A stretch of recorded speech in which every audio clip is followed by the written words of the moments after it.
Hello everyone, I'm Sharmishta and I work for CA Technologies, and I'm immensely proud to be part of this session today and to be able to welcome you to Digital Transformation is Imperative. And this is brought to you by CA Technologies in collaboration with CIO and Leader. To kickstart this session, I would like to call upon Sunil Manglore, who is the Managing Director, India Sales for CA Technologies. Sunil Manglore is responsible to drive growth and CA's business in India.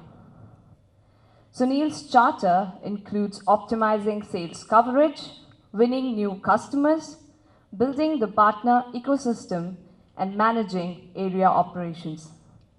An industry veteran, Sunil Manglore brings more than 20 years of IT and telecom experience to the company. Please join your hands together for Sunil Manglore. So thank you all for coming over to Hyderabad for this day and a half long session. I know it's you all, most of you, or almost all of you, barring some of our colleagues from Hyderabad, have gone through a long drive to the airport in your respective cities, maybe a bumpy flight at this time of the year, and for people like me, not very comfortable. Bumpy flights aren't comfortable.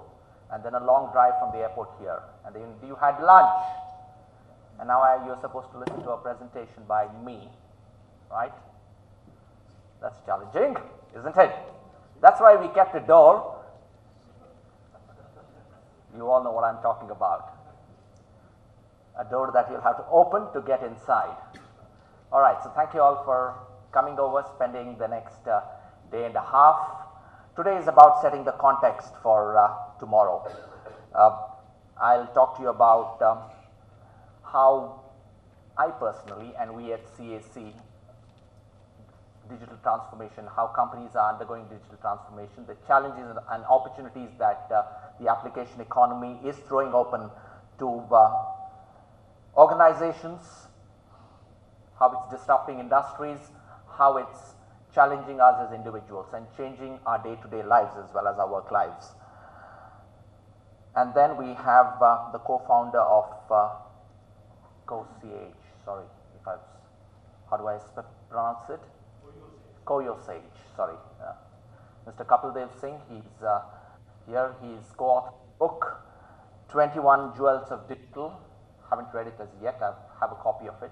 Hopefully once I'm back over the weekend I'll finish it. I just started off but didn't get the time to read it, but Kapil will be sharing with us examples of successful IT transformations in the Indian industry. Now we've all attended sessions where we've talked about Uber, we've talked about Airbnb, we talk about just about every other company in the world, but very little is normally talked about Indian companies, and that's why we thought we would get him in here and share his experience and findings of how Indian companies have undergone digital transformation, how they are addressing the challenges and the opportunities of the application economy. He will also talk to us about the traits that leaders and companies need to exhibit in this application economy and to undergo this digital transformation, and share with us his experiences overall.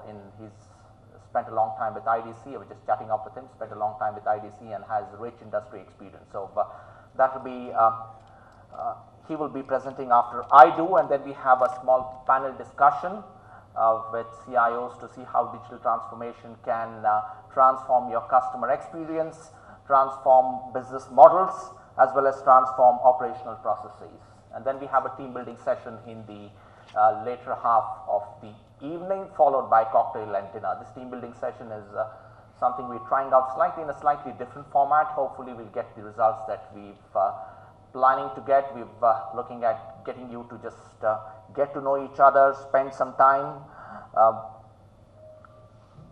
testing and maybe honing your project management and leadership skills. And as I said, we follow that up with cocktail and dinner. Tomorrow we'll be at CA's India Technology Center, ITC, at Gachibowli. We'll take you over there and we'll tell you how using CA solutions you can help your organizations undergo digital transformations. So this is broadly what the session is. My colleagues will sometime during the next hour or so come and talk to you more about what we will take you through over the next day and a half. So thank you all once again for coming here. Hopefully you find the day and a half useful and productive, and you'll take back some ideas for implementation once you get back to your offices and get back to work on Monday.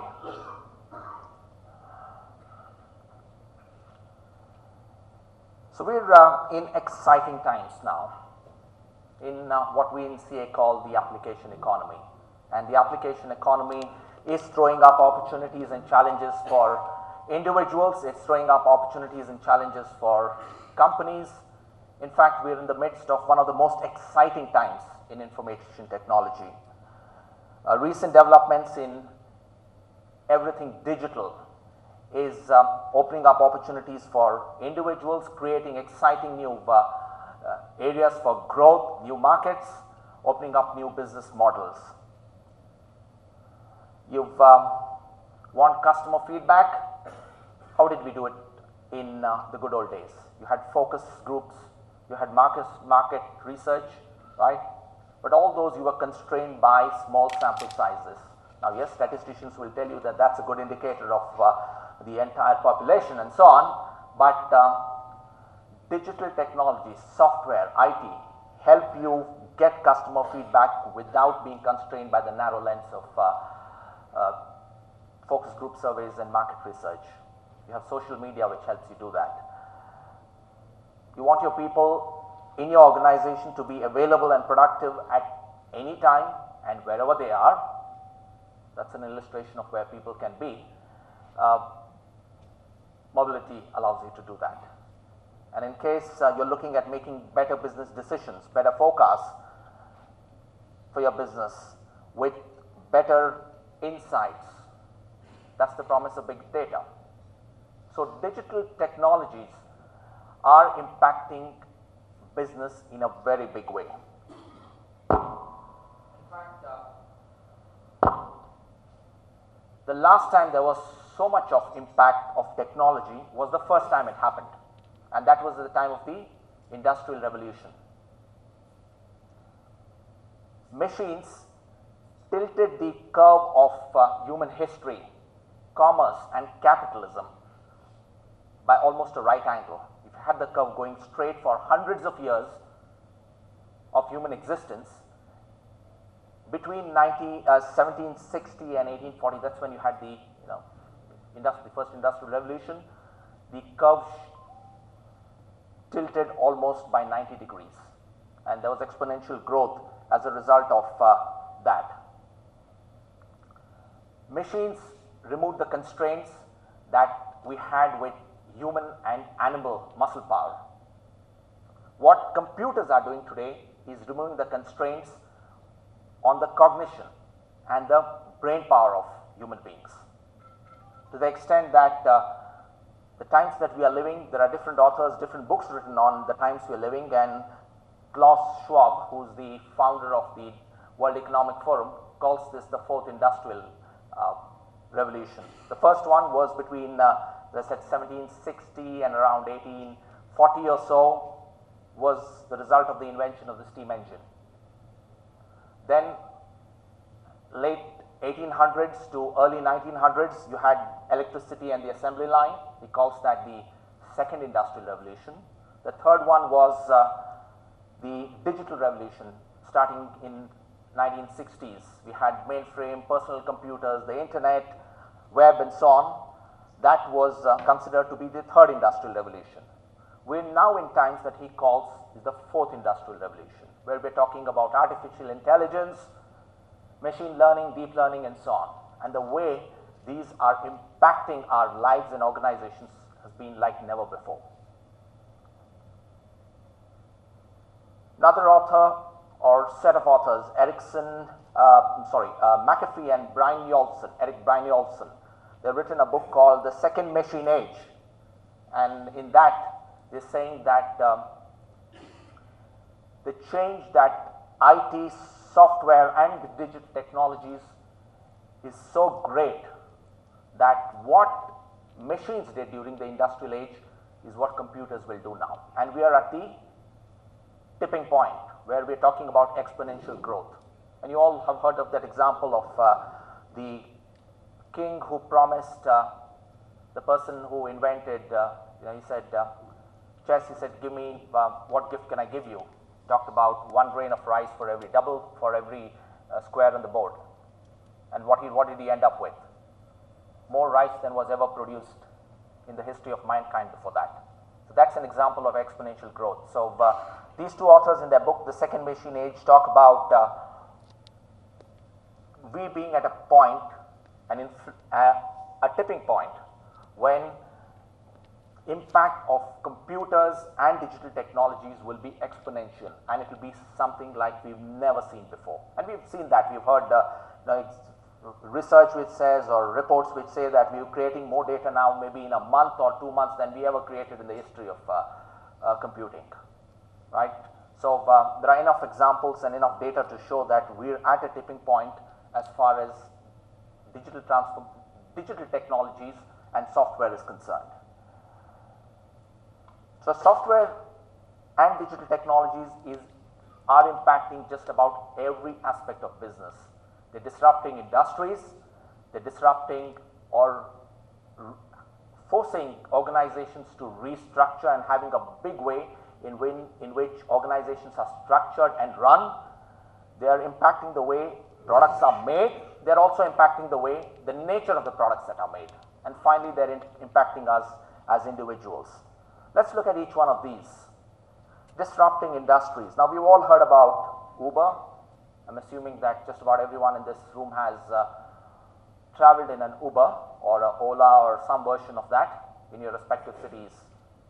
Is that a safe assumption to make? Do I need to talk to you now about another 5 minutes on what Uber's done? Not required, right? We've all heard that. I'm seeing everyone saying, no, not another Uber presentation. I've seen and heard enough of Uber. So I'll not talk about Uber. I'll not talk about Airbnb. Let's talk about a very different industry. I've put up this slide with some areas still hidden out. Some names are a giveaway, some others aren't. Any guesses for which industry I'm talking about, of how digital technologies, software and IT is impacting industries? An example of an industry which is regulated, which we thought that there were very large and well entrenched incumbents who would never worry about digital transformation or would have to worry about startups. Any guesses for which industry this is?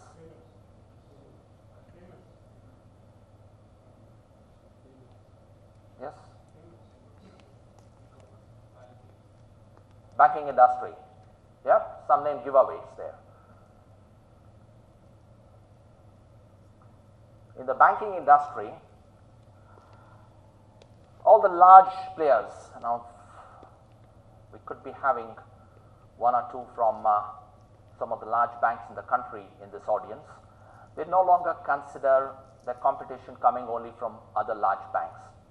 They're talking about competition from what we call fintechs, financial companies in the financial business, which are actually technology companies or technology startups. They see banking or finance as a bits and bytes problem that can be solved by algorithms. So a city or a HSBC or an HDFC or ICICI is not necessarily seeing one of them, their peers, as competition, but names that they are completely unheard of. Yes, you might say that today the impact of these startups and these smaller technology companies is extremely small and contributes to about just sub 5% of the business, but this is the beginning. And I talked about exponential growth. Imagine what it will be like 5-10 years from now if you're talking about exponential growth. These companies see banking and finance as a bits and bytes problem that can be solved by algorithms. So you want to borrow money or lend money, you go to a peer-to-peer lending site. You want financial advice, don't talk to your wealth manager who is also interested in what the next car he can buy and where he can spend his next holiday, so charges you a hefty fee for that. You have an algorithm which will help you give you advice based on your answers to some questions in terms of your risk profile and your risk appetite, your past investments and so on. So here is an example of an industry that's considered to be regulated, and example of an industry where you have well entrenched players, and which thought till recently that technology and digital disruption was not in their area, facing competition from small startups. So this is an example of how software, IT and digital technologies is transforming or disrupting industries.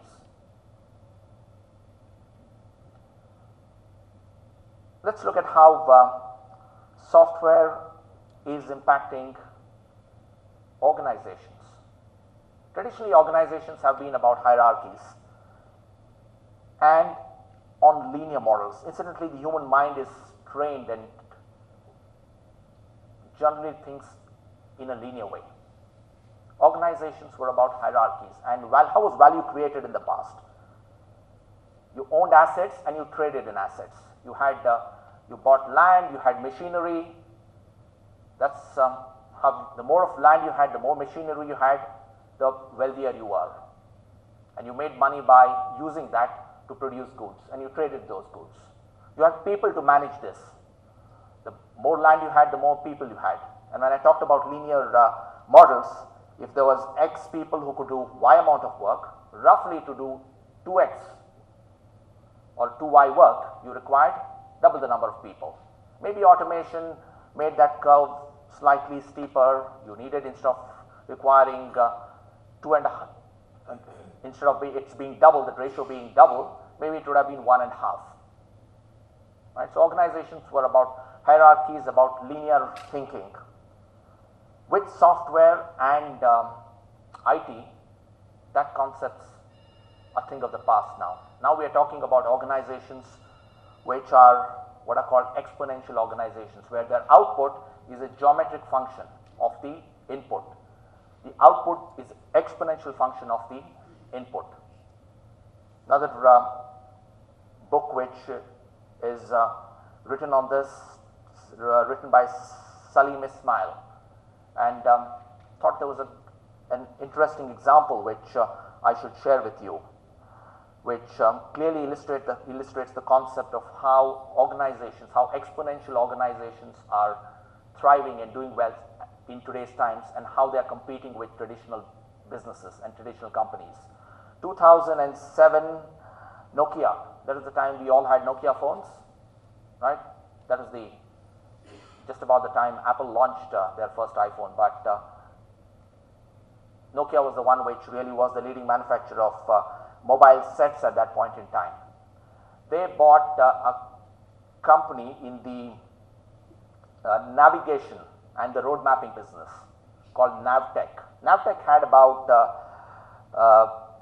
covered about 250,000 miles of roads in 35 countries in Europe, and they had sensors in all the points. So Nokia believed that by acquiring this company, they could, and this was their response to Google's increasing dominance of the web and Apple's introduction of its new handset. They believed that by using their phones and this information about the roads and the traffic and everything that was there around it, they could dominate the market in the coming years. So they bought it. At that point in time, Nokia's market cap was $140 billion. So $140 billion company spent $8 billion to acquire this company called Navtech in the navigation and road mapping business. 2008, in Israel, a company called Waze was formed. This was in a similar business as Navtech. While Navtech spent hundreds of millions of dollars to set up these sensors, and built that whole infrastructure. You know how Waze was getting the same information? Crowdsourcing the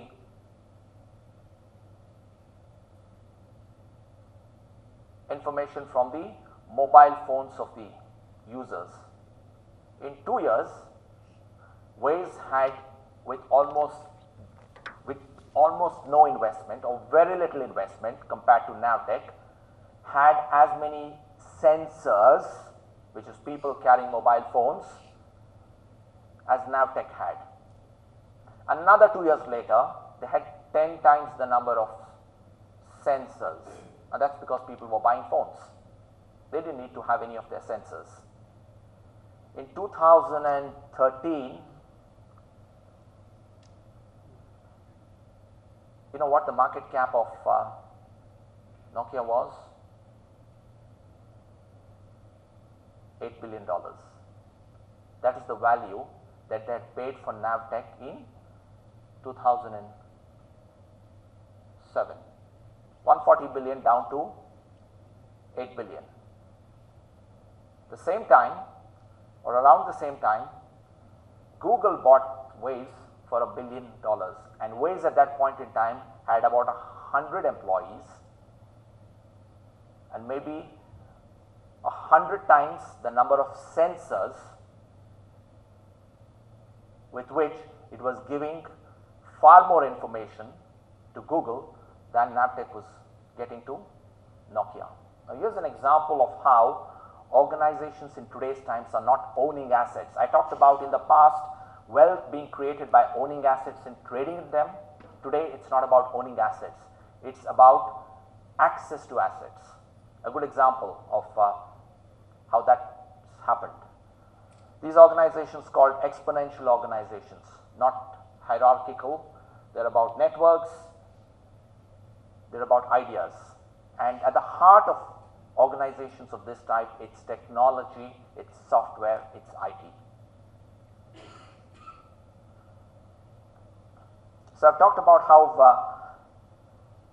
industries are being disrupted. I talked about how organizations are being restructured. Now let's look at how products are being made. What's the nature of the products that are getting made? Traditionally, products have been about a mechanical part and a electrical part. That is the core of every product. Now we are getting to smart connected products. It was smart products in between, and it's smart connected products. So products not only have the physical, the mechanical and the electrical component, the mechanical and the electrical component, they also have computing power, they have storage, they have software, they have sensors, and they have connectivity to the outside world. So the nature of products that are being made in organizations is changing. All as a result of software and IT. Now what does this mean for organizations? Every company now has to worry about how this software, what will be the software that resides in these products. Who manages it? How do they connect to the outside world? How do they secure it? Something that they never had to think about. Where do the people who are developing the software, running it and managing it, where do they stay? Are they in the product side, or are they on the IT side? So some very fundamental questions need to get answered as a result of these changes. The nature of competition has also changed. Boundaries for industries are being redefined, competitors are being redefined as a result of this. The use to which products can be put is changing. The reliability of products is changing. You can have proactive maintenance based on the information you get out of the sensors. You can push updates, or manufacturers can push updates to their products through the connectivity that the products have. It's not a one-time sale with service by a dealer or a service partner. It's a continuous engagement that every company needs to have now with the users of these products. And we all know what Elon Musk has done to the car. more software in the car than there was or many more lines of code in a Tesla car today than there was in the Apollo spacecraft that went to the moon. And today's new car is about software upgrades. More than the mechanical part, it's the software which is defining what value the car is. So technology, software and IT has changed the nature of products made and the relationship manufacturers have with the products. And finally, to people.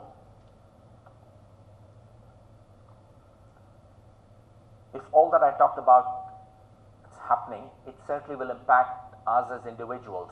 It will impact our day-to-day lives.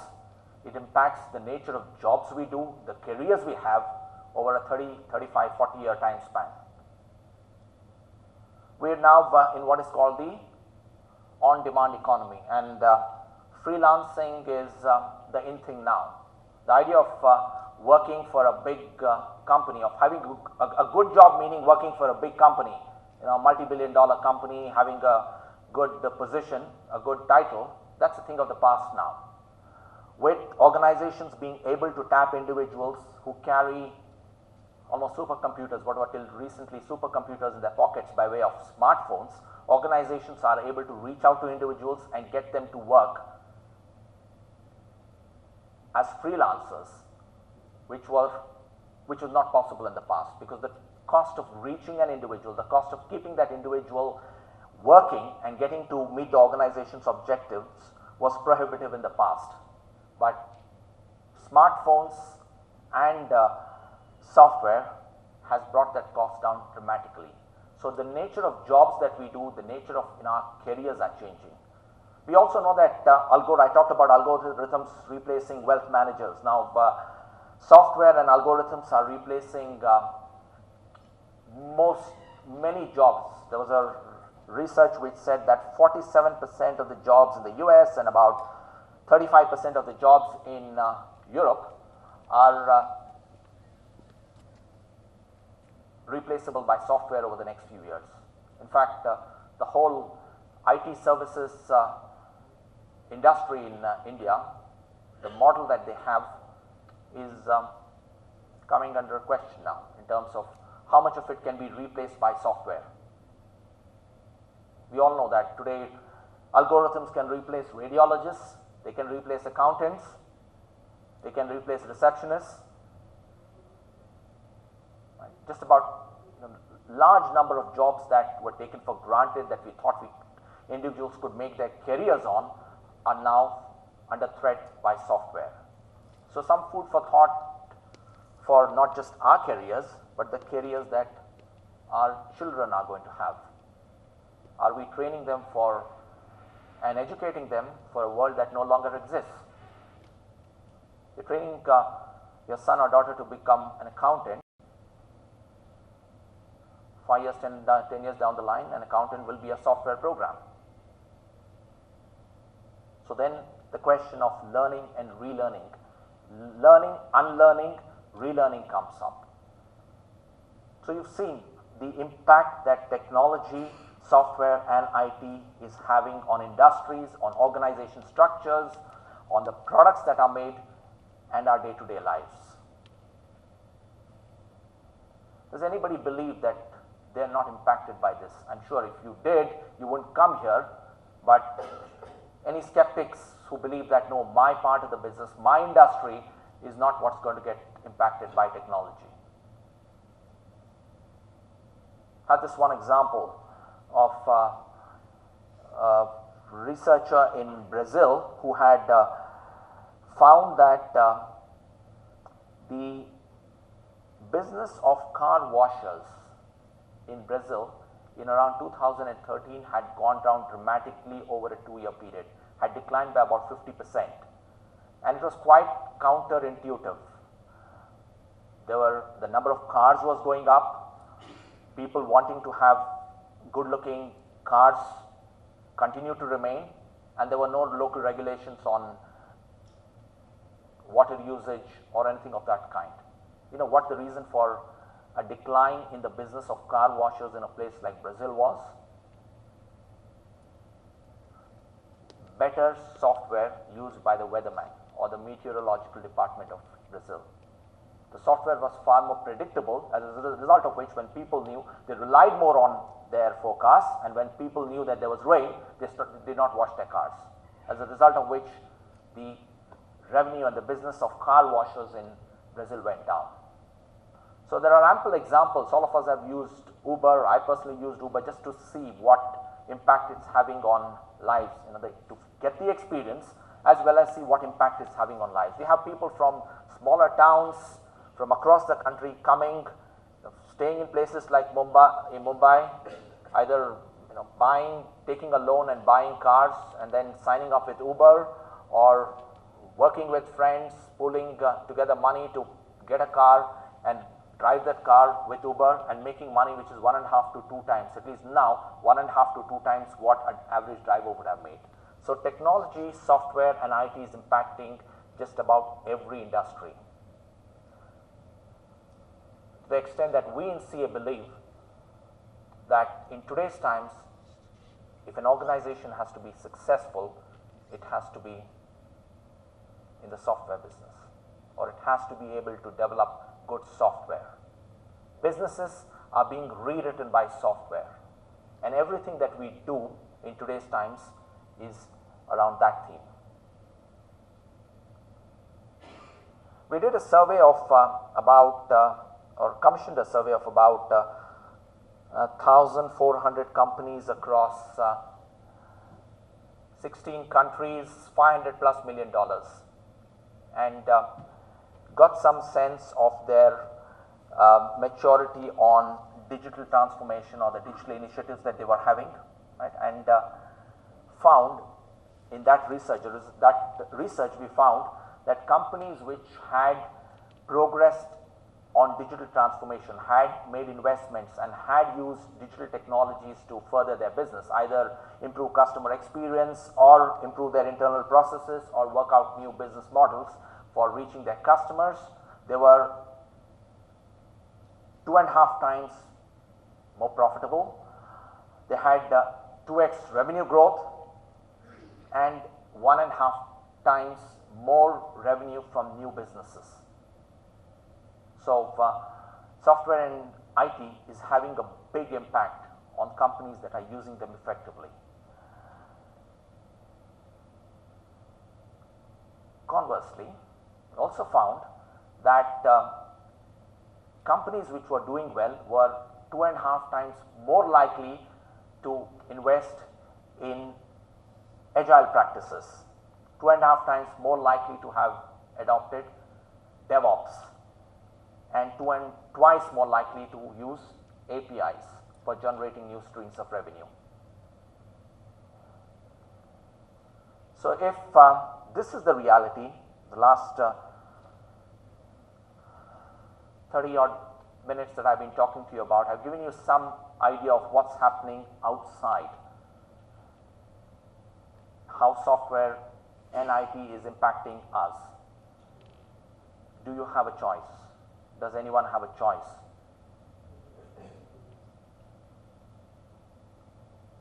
But answer is obvious. So what's the starting point for organizations? All of us, it's not that companies have started, most of us are not, almost none of us here could be working for startups. We're all in companies that have been in existence for many years, many decades, maybe over 100 years in some cases. Right? What's the starting point from a digital transformation perspective? Like any question in business that you answer, the first thing you ask, what is it that customers want?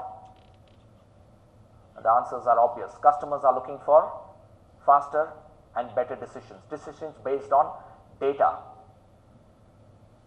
They're looking for faster speed to market. It's all about speed today. They say that it's no longer the big versus the small, it's the fast versus the slow. So customers are looking for better business decisions, they're looking for faster time to market, they're looking for to seize new markets, either new set of customers, new customer segments, new geographies, new users for their products. They're also looking to seize new opportunities that technology offers for accessing new markets and new customers. They're also looking for frictionless security. Security not something that impedes or comes in the way of the usage of the product, but security that facilitates the product usage and the service that organizations can offer. And they're also looking for scale. What we found, and the survey that we did confirms that, is that there are three interrelated disciplines that organizations need to focus on to achieve these objectives. The first is agile management, the second is DevOps, and the third is security. Agile, we've all heard about the traditional way of developing software, waterfall, right? No longer serving the purpose, where your internal customers, external customers expecting you to develop new apps, new software releases in weeks if not days. The days of getting months or a year to develop new software, they're all a thing of the past. Now, internal and external customers are expecting new software releases, new versions, new apps within weeks if not days. So, it's important that you as leaders in IT, as you as the ones who are showing the way or helping the rest of the organization make that transformation, that you look at agile, that helps you navigate through these market shifts quickly and adopt agile practices for speeding up the transformation. DevOps has, how many of you have heard of the word DevOps and know what DevOps means? Okay. Still a small section. I hope it's not the lunch and the travel that's caused a few hands to go up, right? But yes, it's still, a year back, it was just, we'd have one or two hands go up. This time there were a few more. It's the collaboration of development and operations in a software organization or a software setup. Earlier you had a thick wall between the two in any organization. Development, after months if not year or years of planning and strategizing, came up with software, built software that they almost threw over a wall for the operations to run. And if things didn't work, well, operations threw it back to development to fix. Organizations don't have the luxury. They want software which, to build, the ability to build software faster at a lower cost and a better quality. And this concept of DevOps helps, where you have the two working as one. So DevOps is about accelerating the software development process. It's also about building better quality software, flawless software. And the third discipline in which your organization should focus on is on security, providing the right information to the right people at the right time. With your business being and your assets, internal assets being exposed to the outside world, it's important that you have the right security policies and the infrastructure in place, because one wrong decision, one wrong move can get you in the front pages of the leading newspapers in the country for the wrong reasons. So security is extremely important. And as you are developing the software, security has to be inbuilt. So three areas that we believe in today's times to face or to address the challenges and the opportunities of the application economy, the three areas that you need to focus on are agile management, DevOps, and security. At CA, we have solutions in all these three areas. On agile management, we have scalable enterprise class SaaS platform, which helps organizations undergo this transformation. We also have experienced agile coaches who help you undergo that transformation to agile. On the DevOps side, I told you it's about speeding up the process of development. It's about developing better quality software at a lower cost with better integration between development and the operations teams within the organizations. So CA has solutions. The session tomorrow is where we'll give you some sense or give you an idea of what exactly these solutions are. And these, as we talking to customers in the Indian market, we're seeing that on DevOps, on the continuous delivery side, which is, you have service virtualization, release automation, test data management, and so on. These are even manufacturing companies in banking, financial services. They are the ones looking for it. So it's not just software companies that we are addressing these solutions to. And then finally, security. You need we have solutions for end-to-end security covering apps, data, and APIs. API management solution. If you're looking at as an organization of at exposing your APIs, publishing your APIs, either monetizing your APIs or using your APIs to connect to the outside world, getting application or app developers, right, access to your assets so that they can develop apps faster and better quality apps at a lower price, then API management is required. We have solutions for that. Tomorrow's session is all about that. It's about getting to understand what CA offers in these areas and how you can use some of these solutions in your business once you get back to work on Monday. Not going through the details of each of these solutions. Happy to explain to you between today and tomorrow evening if you think that, and as you go through the sessions, if you think that there are areas that you need more information on, you think would be of interest to you or your organization, which you think can really make a big impact on the way you run your business and the way you support your business as an IT function, then we're happy to take you through that. So that's it from my side. Just one slide on CA. I think most of you know CA. We're in business for over 35 years, about 4.26 billion. We spent over $1 billion on designing and supporting software, over 1,050 patents, and over 950 patents that are pending. Look at the list of, not the names of customers, but the areas that we're, the kind of customers that we are addressing. 46 out of the top 50 Fortune 50 companies, 20 out of the 20 large global banks, 13 out of the 15 largest financial service companies, and so on. It's a pretty impressive list. So we've got the heritage, we've got the products, we've got the people, we've got the experience. We've got the experience of not just developing software, we've got the experience of getting our software to make an impact on the business of our customers, to get the business outcomes, right, that their businesses are looking for, and get these outcomes much faster and a better quality outcomes is what we're specializing in. So we're happy to spend time with you on any of these areas. Happy to partner with you.